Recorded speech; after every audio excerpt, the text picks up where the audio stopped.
у турско време, нели, тоа беше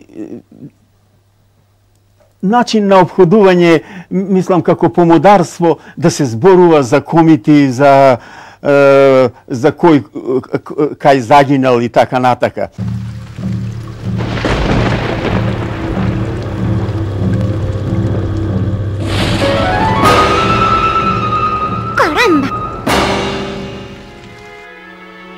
Ова е дворот на Свети Спас, православен скопски храм, изграден во 18 век.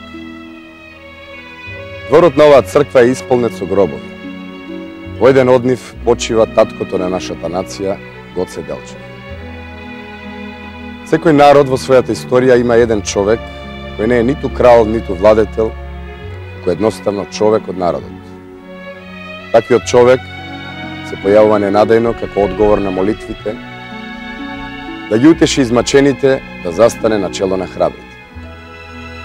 Таквите луѓе најчесто завршуваат со тажен крај без награда, но живеат како легенди во сеќавањето на својот народ. За Шпанија тоа бил Родриго Диас де Бовар, познат како Ел Сид.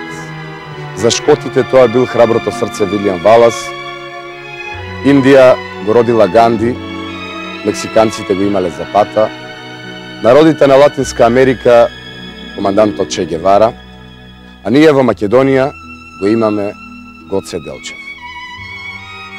До гробот на Гоце има една мала плоча, незабележлива, со црквенословенски запис: тука почива работ Божји Теодор од бебарското село Врбе.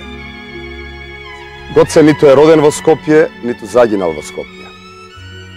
По погибјето во Баница неговото тело е закопано во Банско, а оттаму е тајно пренесено во Софија од страна на македонските политички емигранти. На привремениот софиски гроб бил напишан заветот до поколенијата кои ќе дојдат да ги пренесат моштите во идната столица на слободната македонска држава.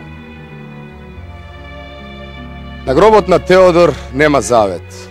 Има само една молба до нас живите. Кој ќе прочита ова писмо, да речи Бог да го прости.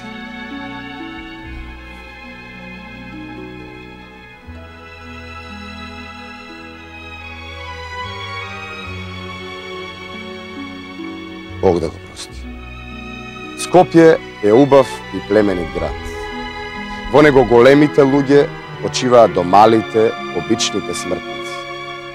Како порака за нас живите, да не се нарекуваме мали или големи, туку само Скопје. Тоа само по себе е огромна чест.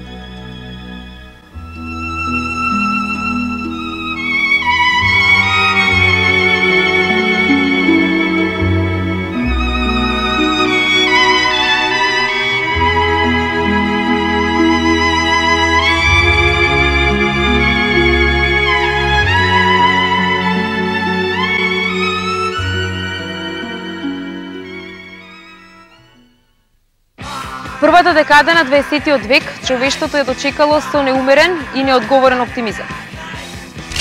Светот се уште не ги познавал термините светска војна и нуклеарно вооружување, а луѓето верувале дека во векот кој доаѓа нема да има криминал, сиромаштија, војни и болештини.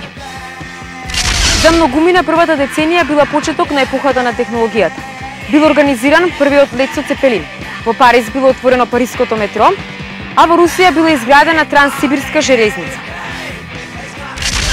Во Виена Фройд ја објавил интерпретацијата на соништата.